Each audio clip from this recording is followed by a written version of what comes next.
A stat came out in 2019 in an article from gamesindustry.biz saying that 17% of games that year at E3 were non-violent. And we thought that was incredibly sad.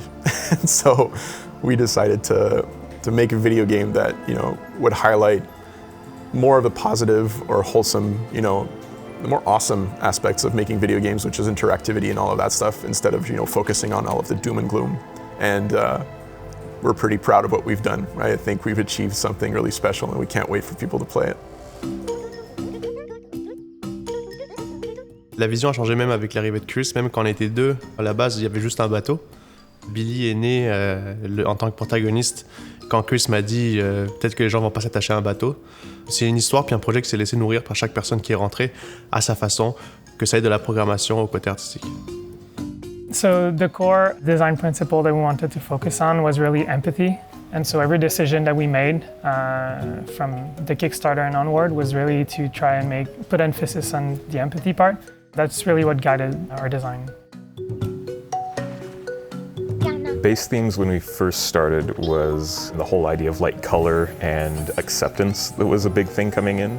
And there was also this idea of like kind of like overcoming intolerance that was a big one that came through. So a lot of the game's direction kind of turned around from being like people who aren't necessarily like well understood or people who aren't appreciated or like kind of seeing what's behind that and what informs that and kind of seeing like everyone's deserving of empathy. So that's kind of where we went from there.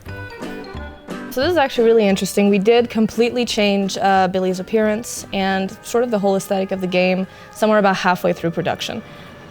Originally, the artistic concept of the game was to sort of pay homage to like old Disney films and stuff like that. Thus the original title, Steamboat Billy, which was a reference to Steamboat Willie. So we were trying to play around with like very old cartoons from like the 20s, but over time we realized that like it wasn't as interesting as we thought it would be in the context of the technology that we had available. So instead we decided it's a game about colors, we're gonna make it a lot more colorful. We realized that like the sort of aesthetic we were going for was very nostalgic, but it was nostalgic to a generation that wasn't ours. So instead we decided to recontextualize nostalgia into kind of our age group. So now the game has a lot of aesthetic of like the 80s and 90s.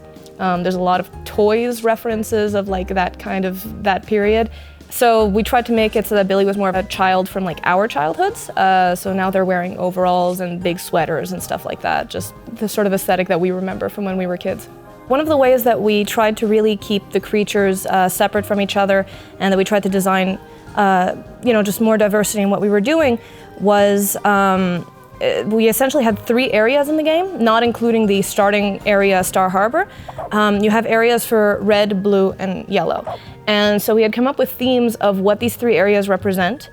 And each of the creatures that dwelled within those areas fit into not only the environment they were in, but also the themes of them. So for example, Dino Land, the red area, the first one you begin in, is very centered around kind of a primitive, more physical, more like tough guy sort of aesthetic. So we were trying to go for a bunch of creatures that either looked strong or looked like they were trying to be strong. In terms of like the design of the different creatures and characters, we had created a part of the characters that were more badass, normal, and cute, which already helped us just start in completely different fields for how the creatures would look. And that kind of changed a lot as to like their personality types and stuff like that. C'est un jeu d'empathie, d'amitié. Pourquoi est-ce qu'on ferait des attaques? Pourquoi est-ce qu'on ferait des systèmes de combat classiques, là, vraiment fight? Là.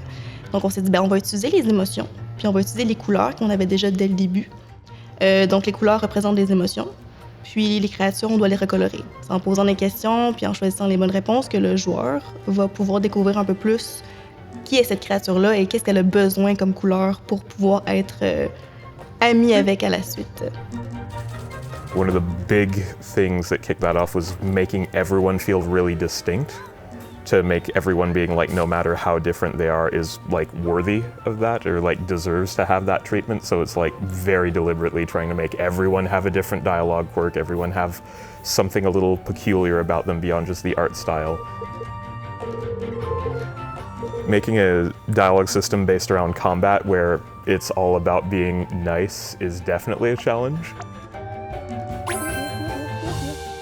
kindness is something you go out and you give, and it's not just as easy as like be nice. It's like you actually have to strive for it when someone's in a dark place. So that was very fun to do. So it's all sorts of like language concerns and like framing things where like insults are more about like the humor of the situation, but they still cut deep if you look in enough. So it was a lot of like, oh, we're saying something that sounds cute, but if you dig a little bit, it's like, oh, trauma, that's fun. Working with the team on this project was like a huge thing for like the creative process on this, because like 60 characters all on your own could get a little isolating. And like, especially when you work with people, they have their own ideas, they have their own like insecurities and stuff like that, and you can get like ideas from that or their experiences on the subject.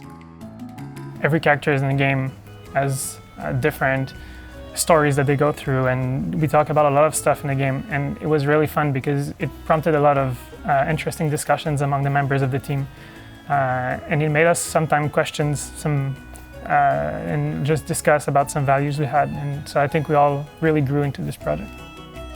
J'ai vraiment l'impression que l'équipe, c'est vraiment comme une grande famille, puis qu'on a réussi à inclure des nouvelles personnes, puis qui font maintenant partie aussi de cette grande famille, puis qui se sont rapprochés de nous, puis qu'on a appris aussi à les connaître malgré la pandémie, puis c'est vraiment cool comme ça. The best parts was working with the team. We started really a small team with maybe 10 people. Then we grew up really fast.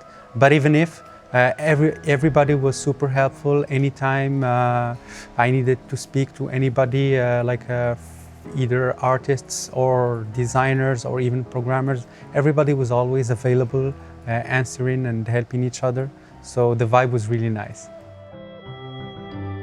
So I hope that people, when they finish Rainbow PD and they look at a person, that they won't judge it by the appearance or whatever, and they will give everybody a second chance and then try to talk their way through somebody and then make new friends. I definitely want them to laugh, because otherwise that would mean all the puns I made were completely off the mark, and that would be a little saddening. Troubled, because there's a lot of stuff that's hidden there that's a little darker than they expect, and I really hope they pick up on that, because that would be fun. Just if one player cries, I'd be happy. I guess bother to try and understand each other, even when you're completely different from the person in front of you and you feel like you have nothing in common with them. It can be worth putting in the effort to get to know them, and maybe you'll find out that you could be friends in the end.